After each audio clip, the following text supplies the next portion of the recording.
Hey everybody, it's Rabbit, welcome back to the channel, and today we're going to start a small series looking at Russian bias in the game of War Thunder. Now obviously what you want to look at when you're looking for bias is not one or two individual instances, but rather is there a consistent pattern. For that reason, this will be a series of videos looking at a few factors that I noticed while I was grinding through the Russian tech tree. I considered a few options about where to start this series, but since explosive reactive armor affects Russian tanks more than any others, and honestly has a lot of problems with how it is currently implemented in the game, it seemed like a fairly good jumping off point to look at that first and then start looking at some other factors later. Of course, in order to discuss problems with ERA, we first need to do a bit of a crash course in IRL ERA and how it functions for anybody who might not know that off the top of their head. As the name implies, explosive reactive armor reacts when hit and explodes, creating additional armor for the tank. It's a very descriptive, if not terribly imaginative, name for that piece of equipment. As it turns out though, explosive reactive armor was originally designed to defeat heat or high explosive anti-tank rounds, so we first need to understand how those work and why explosive reactive armor is able to defeat them. Heat rounds use an explosive shaped charge to form a piece of metal, usually copper, into what's called an EFP. I've heard this referred to both as an explosively formed projectile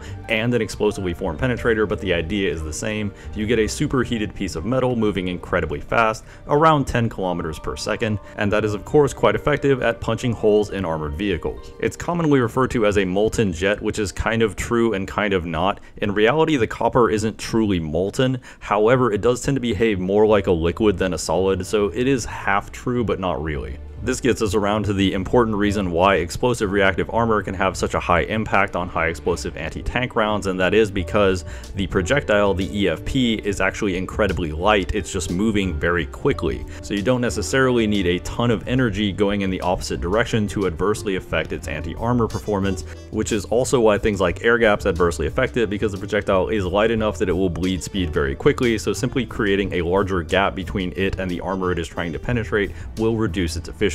This is also why traditional ERA, or the early versions of ERA, don't tend to be effective against large heavy kinetic rounds like darts or even solid shot AP, because it simply doesn't have the energy to affect these much higher mass projectiles. Even some of the heaviest traditional ERA will only shave about 20 to 40 millimeters off the penetration of a modern Sabo. Now I'm sure everybody watching can guess this, but the Daegor engine used in War Thunder simply does not have the capacity to represent a piece of armor exploding and how that interacts physically with a projectile, so ERA in the game of War Thunder is heavily simplified in terms of how it works. Essentially, how the game has ERA behave is that it is basically a piece of armor that has a specific amount of kinetic and chemical protection, and in addition to that, once it takes a certain amount of damage, it will be destroyed. There's also an additional effect wherein, unlike armor plates, which shouldn't really do this, ERA has the ability to stack if you hit multiple tiles. That is to say, it will provide more protection than normal. So let's start running through the myriad of problems of how this doesn't necessarily reflect how real-world ERA would react. We'll start with something small and not terribly relevant to gameplay most of the time, but it turns out ERA, explosive reactive armor, does in fact explode.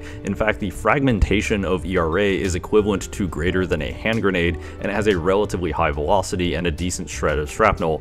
This is higher than that of a heat round hitting the tank, because it turns out a heat round is directing most of its energy at the tank, where the ERA by definition is directing most of its fragmentation outwards, making it hazardous to nearby infantry and vehicles. This is obviously a pretty minor gripe, as there aren't that many open top vehicles around the battle ratings where ERA exists, so it likely wouldn't affect gameplay that much, but it is at least a discrepancy, if a minor one. As a minor aside, a lot of people in Eastern countries tend to treat ERA as though it has almost magical properties, as you can see by this van that has ERA on the windshield. As we discussed, it does explode and have a shrapnel pattern, so if this ERA does detonate, everybody in that van will instantly die, so it's a very questionable addition at best. A second and more notable issue is that because of the way the game is programmed, the ERA always provides the same level of protection even if it doesn't actually quote-unquote explode, i.e. even if it isn't destroyed.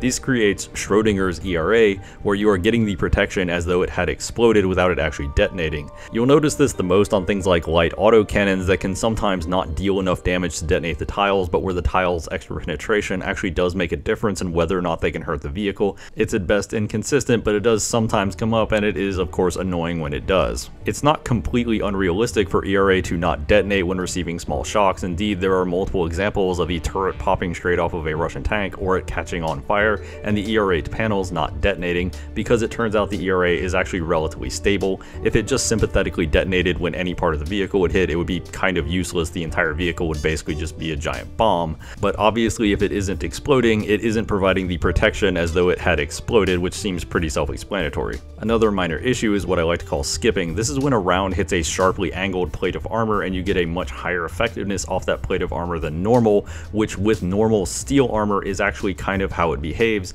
but there are a lot of elements in War Thunder where this skipping effect occurs and it doesn't really make a ton of sense. To use an obvious example, here's a French AMX-40 that only has around 200 to 300 millimeters of effective penetration, and here is the 1500 millimeters of penetration you will get if you try to shoot through this one piece of track on the upper hull. This also happens a lot when you try to shoot the lower sides of vehicles and the shell ends up riding the track effectively, significantly reducing its efficiency. The problem with skipping occurring on ERA is that ERA doesn't really work like that. ERA has an optimal angle of attack where it will explode out with the most energy, and the more you get away from that, the less energy you will have, so hitting it at a sharp angle will actually result in reduced performance, not increased performance. Or to put that in simpler terms, the ERA is less efficient if you try to go through it lengthwise rather than if you try to simply attack it head on. Of course, the real problems don't start entering until we start talking about heavy ERA, or the ERA specifically designed to have a significant adverse effect on things like sabot rounds. As I mentioned earlier, sabot rounds tend to have enough mass that simply having an explosion go off won't significantly rob it of energy, so instead what heavy ERA packages like Relict tend to do is either A, they have configurations with flyer plates, big pieces of metal that try to physically shove the round away, or alternatively use their own smaller explosive charges to try and severely damage or outright destroy the incoming projectile. Heavy ERA has a minor problem in the way ERA in general is coded in War Thunder, in that heavy ERA stacks like normal ERA. However, the reason normal ERA stacks is because you have two explosions going off at once if you were to hit two tiles. These double explosions will effectively double the energy, and the energy of the explosion is the only thing affecting the projectile. For heavy ERA, this is not the case. The explosion itself is a very minor component, and it's actually the additional effects, such as the shaped charges trying to cut or damage the projectile, or the flyer plates themselves. So a projectile hitting exactly between two plates of heavy ERA is unlikely to suffer any additional effects, or if they are, they will be relatively minor, whereas normal Contact 1 style ERA that simply relies on the explosion proper will suffer a significantly increased effect. So the game treating both of these the same is a little wonky. Additionally, this is where we get to another very important component, that War Thunder doesn't currently have any system to denote ERA resistance effectively. That is to say, shells that are specifically designed so that they can reduce the efficiency or even remove it entirely for different ERA packages in the heavy ERA variety. Heavy ERA will perform very differently if you were to hit it with an early sabot, an early short rod APF SDS round, a modern long rod, or a modern long rod that has a tip specifically designed to interact with or defeat it. Without any kind of ERA resistance stat, the game basically treats all of these projectiles as exactly the same,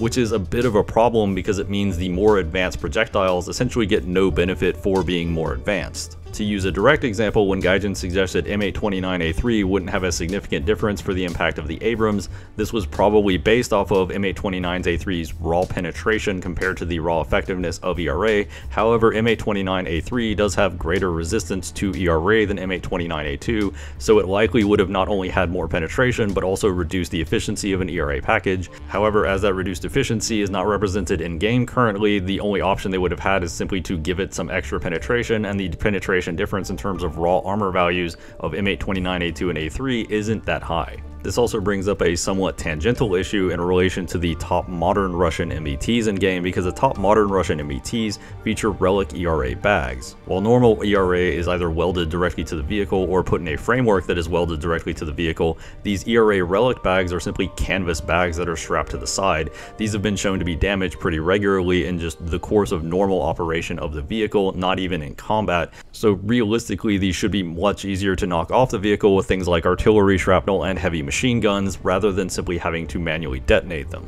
While it's not the biggest deal in the world, these Relic bags do actually generate enough additional protection that it often means shells hitting to the side generate little or no shrapnel, especially if it's at a steep angle. All that being said, one of the more notable problems with all these ERA packages is that the game tends to boil them down to a simple RHA or rolled homogeneous armor equivalency, i.e. how much steel worth of protection you get from them, and the simple reality is a lot of these packages are fairly inconsistent in terms of the exact amount of protection they offer, so having it be a flat stat is actually kind of dodgy to begin with. At this point, it would be fair to say that I'm not firmly in the camp that the game developers are actively trying to make ERA better than it should be. A lot of this comes down to engine limitations and the fact that the game can't adequately render a lot of the effects that ERA realistically should have. That being said, the game does tend to lean on the high end of the projected ERA efficiency more often than the low end, and this does result in some situations where tanks are consistently blocking shells that in real life they likely wouldn't stand much of a chance against. It's hard to recommend a feasible solution with ERA without being a lot more familiar than I currently am with the way the game is coded and how all of the coding interacts with each other,